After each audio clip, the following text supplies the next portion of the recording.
Welcome back, everyone, to the April edition of our Kimberbell Digital Dealer exclusive mystery quilt called the Mistletoe Mystery. And you are here with Material Girls, and we are excited to have you here this month as we reveal our April block, which we have named the Sweet Mint. So that pretty much kind of gives away what we are going to be embroidering this month. Here is our hint. We see the mint, we see some candy, and we've got some red and white going on. And our block this month is the peppermint. We're going to make 2 April blocks, so 2 peppermints, as well as this month we are going to complete filler blocks 3, 4, and 8. This month our design is 4x4. That is without the quilting. If you're going to be quilting in the hoop, you can use either the large oval from Bernina hoops or the small clamp hoop from Bernina as well.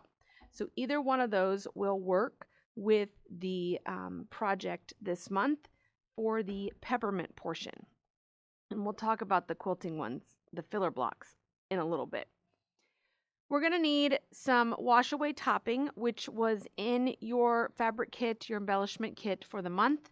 We're going to need our light mesh cutaway for our stabilizer. So for us here at Material Girls, that's poly mesh. We're going to need some fusible woven lining to place on the back of some fabrics and our batting for the project. They call for the Cool Gray 3 Celery Aloe or Aloe.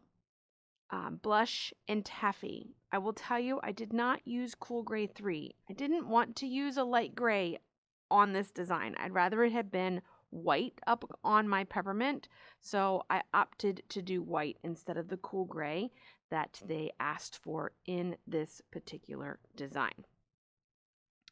So to prepare for our block, we need to iron fusible woven lining to the wrong side of our background fabric and the wrong side of both of our stripe fabrics. Now I did put fusible woven on the back of my peppermint fabric, which was the red polka dot. Completely up to you, but you definitely want to put it on the back side of the white 4x4 squares that you have. It does help to kind of act as a shadow through blocker, so it keeps the red from coming through some of the white that's there. And we're going to need some tulle. You have 2 5-inch squares in your embellishment kit that you are going to want to get out, and I did the step for prepping the tulle here in a minute on the sewing machine before I went to embroidery. So if you're watching this before you embroider, just get over to the sewing machine and do that step, and then you'll be ready to embroider. We'll talk about that in a moment. Our 2 design colors, the gray and the celery. The celery is used for the background quilting in this file. The cool gray is the white or the decorative stitching around our stripes. And I did use white. For the quilting design, in the hoop quilting this month, we are going to be using the 4x4 bows to design. And the design needs to be horizontal. So that means that our bows need to go from left to right. So when you open up your bows 2, so let me come over here, you will find that every design inside of the bows 2 folder, you're going to have a horizontal and a vertical version. Now ultimately with our peppermint here this month, you really could use either. It's completely up to you, but it will, if you do use the vertical design by accident, it's okay. Your peppermint will just angle the other direction later down the road. So we're going to open up the horizontal 4x4 design, and then we are going to add the peppermint design to it, dropping it in the center. Now once our design is all set up, it's ready to start embroidering it. If this is your first time catching me here working through the Kimberbell mystery quilt, I discuss further in detail back in the first 1 or 2 videos of this series on our step-by-step process of quilting. So I'm going to go ahead and load the machine with the celery thread color, which for me is Isocord 6141. I'm going to run color stop 1, skip color stop 2, and then run color stop 3, and then place my batting and fabric. Then I will run color stop 4, which will quilt directly into my project, and then run the quilting design. So we will end up with this when we're ready to start. So here is our 4.5 inch 4x4 design with our bows horizontal, and then we are ready to start our project. So before we can come back to starting the embroidery, we have to do a little prep work with some of our tulle. So in the instructions, they tell you that you have 2 5x5 squares. In this set of part of the instructions, you obviously can't cut 4 3x6s out of 2 5x5s. So ultimately, I just want you to cut the 2 5.5 inch squares in half. So you have a 2.5 by 5 piece 4 times. You're going to take a needle and thread or your sewing machine, and you're going to baste a 1/4 inch along one long edge. Okay, we want a running stitch, long stitches, so that we can pull this and gather. Now, like I said, I did do this on the sewing machine. So I just loaded my machine with a regular 1/4 inch foot. There's our block. With a regular 1/4 inch foot, I took my stitch length all the way up to a 5, and I just left a long tail at the beginning, stitched a 1/4 inch seam with super long stitch length, and then left a long tail at the end. Do not use your automatic thread cutter in this step because it won't leave you long enough thread tails for you to be able to pull and then gather this. I hold one set of thread tails in my hand, and then I'm going to grab the other set of thread tails in my other hand, and then I can just pull my gathering up together until he kind of looks like this. Now, once I have this in the size that I want, I did just take my 2 tails, I tied them together so that it would stay nice and tight, just like this. So we want to pull it in and gather it so that it's at least a 1/2 inch wide is what they're looking for in that particular project. Now, once we are finished with gathering that, you can, if you already have white thread in your machine from gathering, you're ready to go with the embroidery construction. For this design, now I'm going to put white thread in my machine if you were at the celery step for our project, and we're going to run the first color stop of this design. The first color stop of this design is going to run us a placement line to tell us where to put this particular piece of tulle. Okay, so it's going to run these little rectangles that are there. We're then going to place our tulle in place, and we are going to also tape it down. There's my 2 rectangles that the system stitched in.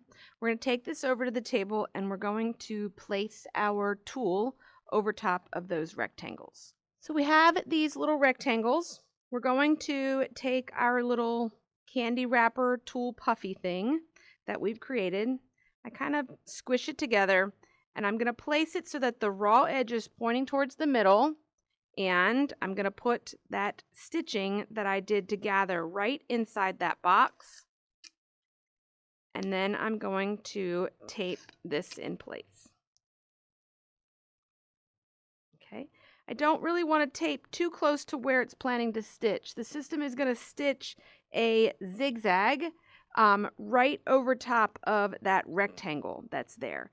And the only reason I don't do the zigzag, don't want to tape into the zigzag area, is I just don't want to have to try to dig that tape out. Now, it's not a big deal because ultimately the red part of our candy cane is going to cover all of this.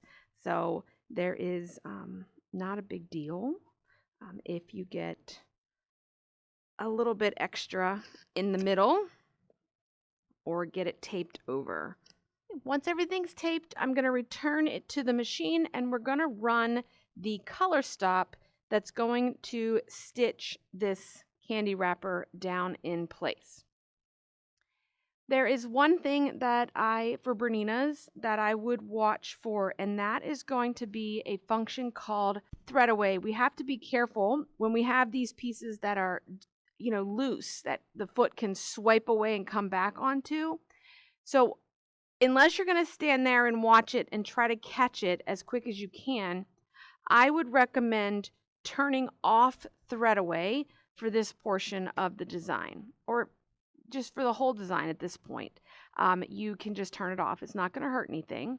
So turning off thread away is under personal setup. You're going to go to embroidery settings, and thread away is this function right in the upper corner. It's the picture with the needle with the 2 arrows going left and right. I'm going to turn that on. I'm going to select it, and then I'm going to turn it off. Okay. This is going to eliminate that random swipe that the machine will do when it goes to stitch this down. Now, when that color stops complete and our candy wrapper is in place, we're going to remove the tape that's on here.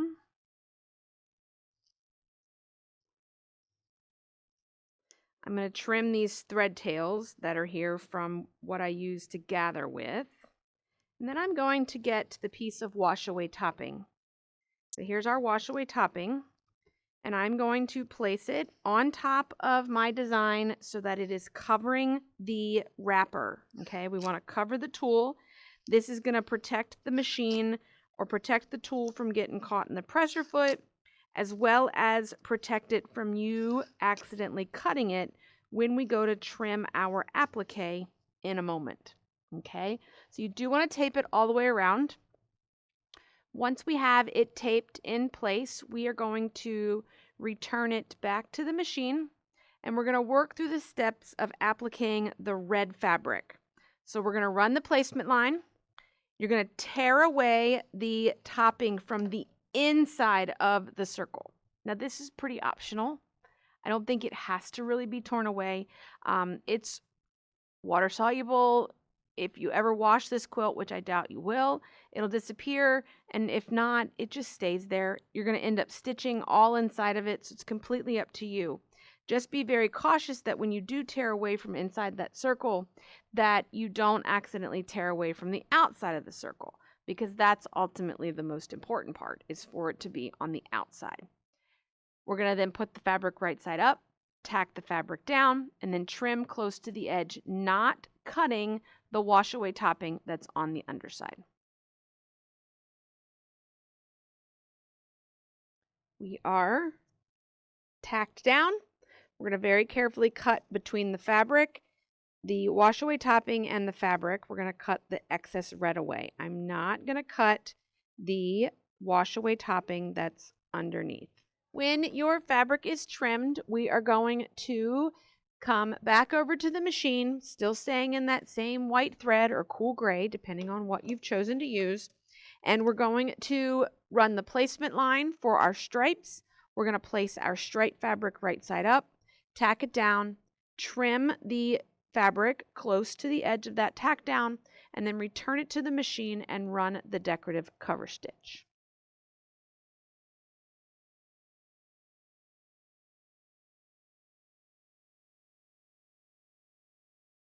Once our stitching is complete, we can bring the project out of the hoop.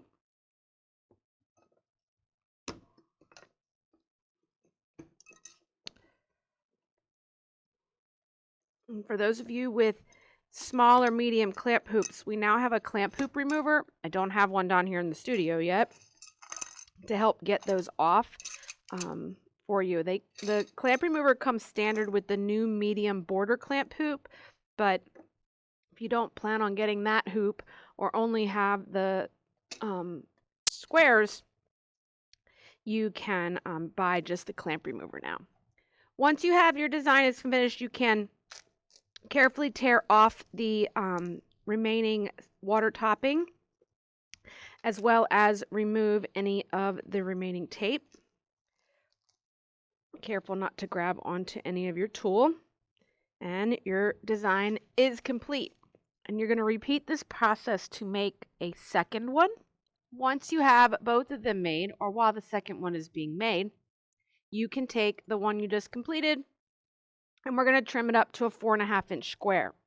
The thing to remember when you go to trim it up to be a 4.5-inch square is I highly recommend taking the tool, moving it to the middle of the block, and then putting a piece of tape over it while you trim to your 4.5-inch square. You can use your orange pop rulers, or you can just use the basting outline that's on the block. The ribbons that you see on the unit, so I just have them pinned on this one so that you could see it. These will get added at a later date. Unless you want to add them now, it'll just be something that you'll have to constantly keep moving out of the way when you go to sew your project together. So we're going to get 2 of the peppermint blocks for this month, and then we're going to run into quilting 3 filler blocks. So we have 3 2.5 by 6.5-inch filler units that we're going to quilt this month. They are blocks 3, 8, and 4. So block 3 is the green candy cane unit that's there. We're going to quilt that with the winter 2 by 6 design using the aloe thread color, or aloe. And that is going to be color, let me see before I tell you the wrong number, 5722 is what I use to quilt mine with. All right, block number 4 in this project is going to be the red with the white polka dot. We are going to take block number 4. We're going to quilt it using the Christmas 17 2 by 6 design using the taffy thread color, which for me was Isocord 1753. And then the last block that we will do is block number 8, which is the gray with the white polka dot. And we are using the winter 10 2 by 6 design with the blush thread color, which is 1761 in my suggestions of thread colors. These get quilted just like we have quilted in previous filler block months. There is no piecing to this block, so I would reference you back to the January block, because January video, if you haven't done any of the filler blocks yet, and you will have these 3 that are quilted and trimmed. I did apply fusible woven to the back side of this fabric, and I also have batting inside of here for those steps to quilting. So again, additional information on quilting filler units can be found in the January video for this month. All right, everyone, that is our April work to be done for this month. Not too bad. 2 fairly quick peppermints and 3 fairly quick quilting filler blocks. I'm going to see you back here at the beginning of May, and here is our hint for next month. We've got some taupe, some neutral, and I see some snowflakes. So I'll look forward to seeing you back here at the beginning of May for the next installment of our Kimberbell Digital Dealer exclusive Mistletoe Mystery Block of the Month. Thanks everyone, and have a wonderful month.